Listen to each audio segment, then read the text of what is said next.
Haki Abazi is the Program Director for the Western Balkans portion of the Rockerfeller Brothers Fund's Pivotal Places program.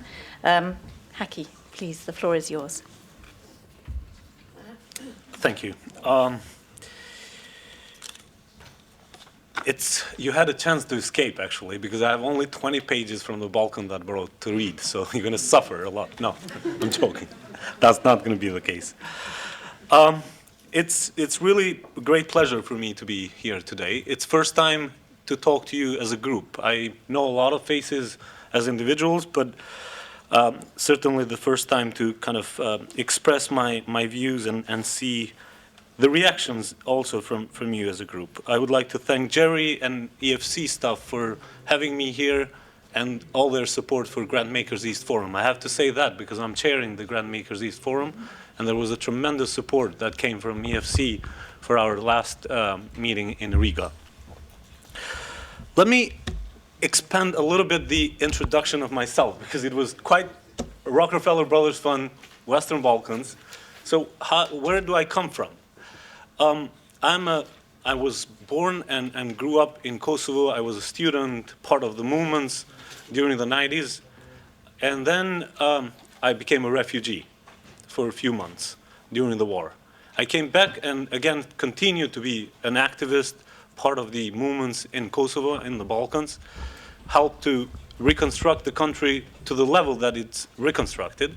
And then I was invited to join another mission in Afghanistan for 3 years, and then Indonesia after Banda Aceh and tsunami, and then came back to Kosovo with the negotiations, when the negotiations started.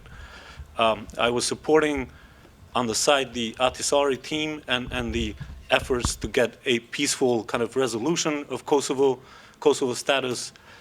And then finally, I found RBF and RBF found me in a way. So for last 5 years, I've been doing this work with NGOs and civil society groups in Serbia, Kosovo, Montenegro, but then also to a larger region. So that's me. So all the perspectives that I'm going to be criticizing here come from kind of more of a bottom-up, really being involved with the movements and people, NGOs who make their hands dirty, foundations that do work in a good or bad way, international organizations that, in my opinion, if anything I can share, are useless, like big agencies and government donors. So in that sense, I hope donors, foundations will never die, because I see them as bees working and creating the honey in these places where nothing but bitterness gets created by big international organizations that come with their four-wheel driving cars around and do assessments after assessments after assessment. And guess what? Another assessment. So while we all try to push forward, as individuals, as foundations, to maintain our engagement and search for better ways to serve to grantees, aiming to improve and address the problems of the people, in my opinion, the world is facing a very contradictory trends. One, of a growing demands of people, and the other one, shrinking resources, natural resources and capabilities of the national governments to meet those demands. So how that is reflected, I think last year was better than, in a way, better than any other year to tell us how people have been suffering for elementary needs and resources in Africa and all over the world, while the rest of the world continues to live its life as nothing is happening.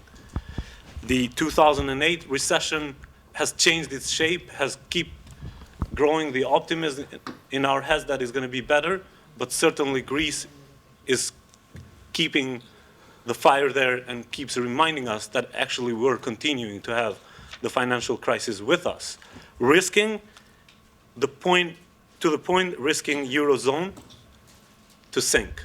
And this is growing the pains and the fears of people that this can further trigger the conflict among different nations and states in European Union, which certainly will not stop there and will have replications and ripple effects in other parts of the world.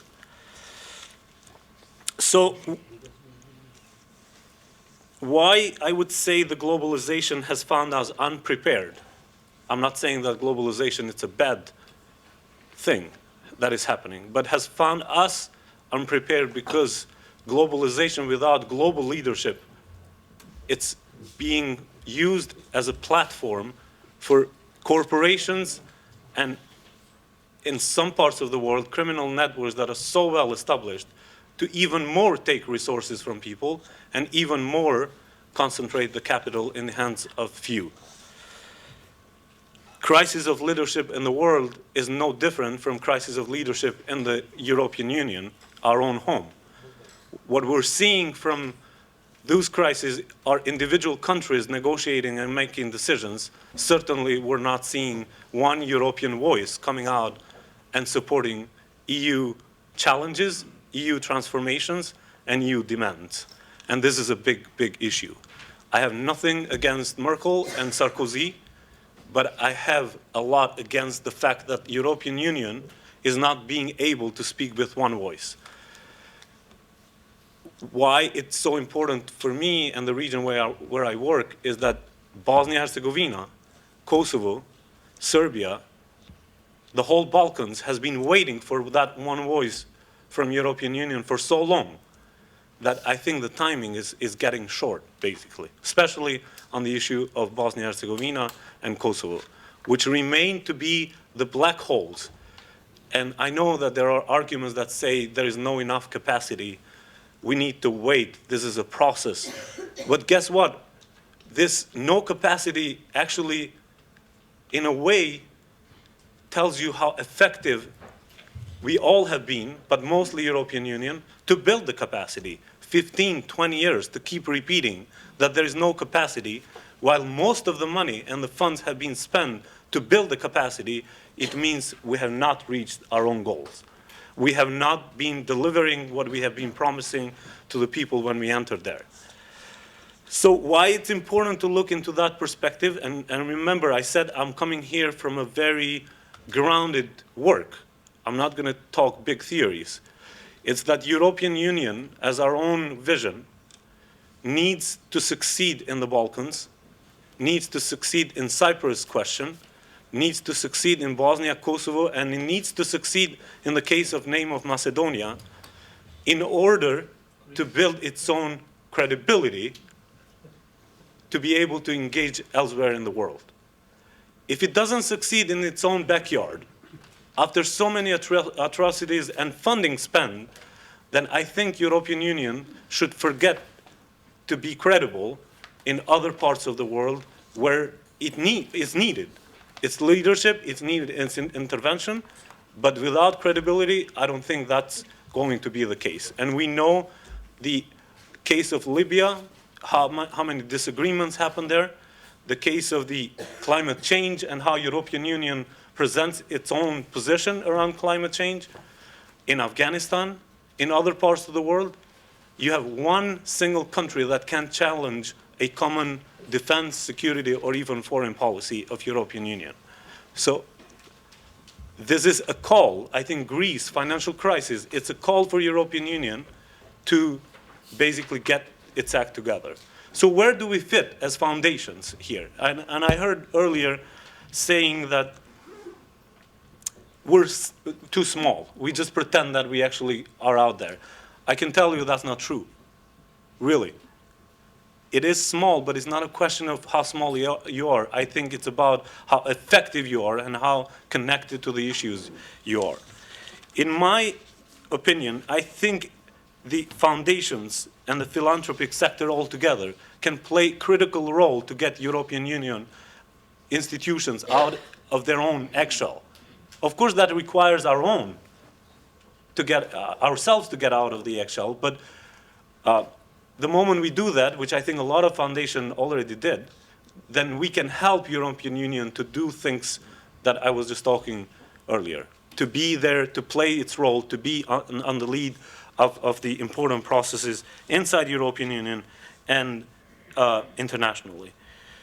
philanthropy and the foundation can also support a new leadership that we are in demand, we need it, that goes beyond the borders of national countries, that see European Union as identity, if you want. And there is nothing that can be in conflict of having a national identity and having European identity. We just need to be engaged there and have a leadership that opens this vision that you can be French, you can be Albanian, you can be Bosniak, but you can be European, member of the European Union, or European, as simple as that. I think the foundations also can help parts of European unions that are, or the Europe altogether, to get engaged with the global institutions, global governance institutions. What I have seen from my work with the Balkans, that a few years ago, most of civil society have thought about the issues and the agendas that occupy them on a daily basis, which is great.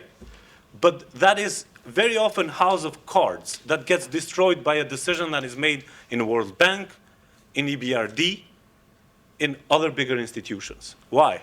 You can talk about climate change and environmental issues for years in the Balkans. But if the decision of the World Bank is to build the biggest power plant, lignite power plant, then it's over. You're going to be living in a contaminated water, destroyed land, and smoke.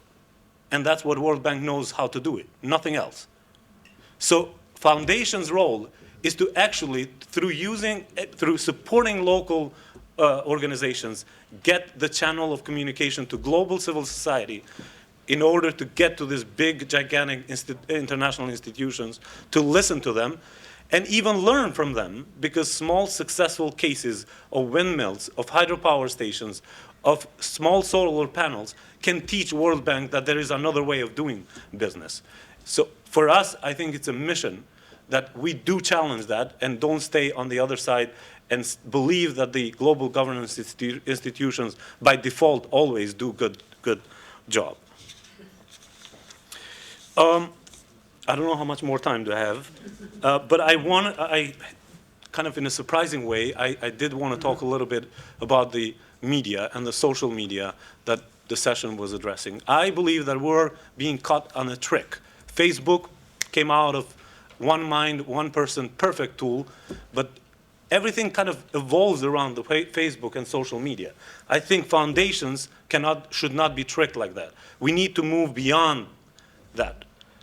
The case of the Arab Spring, where Facebook played an instrumental role of mobilizing and reaching the tipping point, it does not mean necessarily that everything is going to be okay. And we need to be focused there. Civil society cannot be built around computers and chairs and people who will be sitting there and doing their work. Great, they can do it. But I think foundations have to go beyond that. Change does not necessarily mean good, and change does not necessarily mean better immediately. There is a lot of work that needs to happen after that. And in a way, every single session that I go, the center of gravity of communication and the ideas goes around social media. I think we're wasting energy. Okay, let's pass that point. We still need to get out there and help mechanisms that will ensure accountability, transparency, functionality, rule of law, and that does not happen through Facebook and Twitter. Maybe it's going to happen in 10 years when government is going to be so freaked out that one petition through internet is going to take them down. But now they don't care. Especially these governments that do violate this kind of rights are willing to be corrupted. They don't care about Facebook.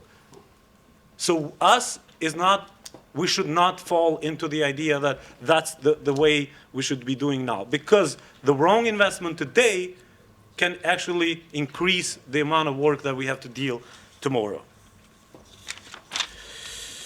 I think, and I hope you're not understanding this as I'm trying to lecture, but I'm just trying to be informing, basically, from my position.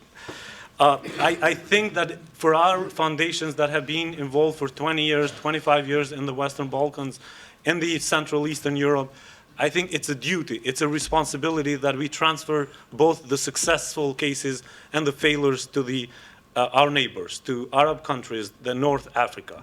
And we do it in an elegant way without trying to patronize, without trying to tell them how to do it, but actually being partners, treating them with dignity and respect on their own processes. I think there is so much knowledge with the groups in different levels in this part of the world that can, maybe for the first time, be good partners of this transition. And I know that individual foundations are discussing their involvement in the Middle East and North Africa, but I don't see a major vision coming out of the European foundations going forward on what this approach is going to look like, how we're going to be partners of the groups and the foundations in the Arab world. I will try to conclude, and I probably have confused the translators because I've been skipping some of the part, by saying that we are privileged. We do have the resources. We can take the risk. We don't have to be diplomatically correct because we don't need votes. That's where our legitimacy comes from. By taking risks, by being on the edge, by supporting people who might not necessarily agree with the mainstream politicians and movements of the new Europe. But also the other way to conclude is that it's a critical time to say that we should be confident that we are better educated as a world, as European Union. We know more than letting this situation continue to go through a, God forbid, a third world war, where we are awakened too late about it. Thanks.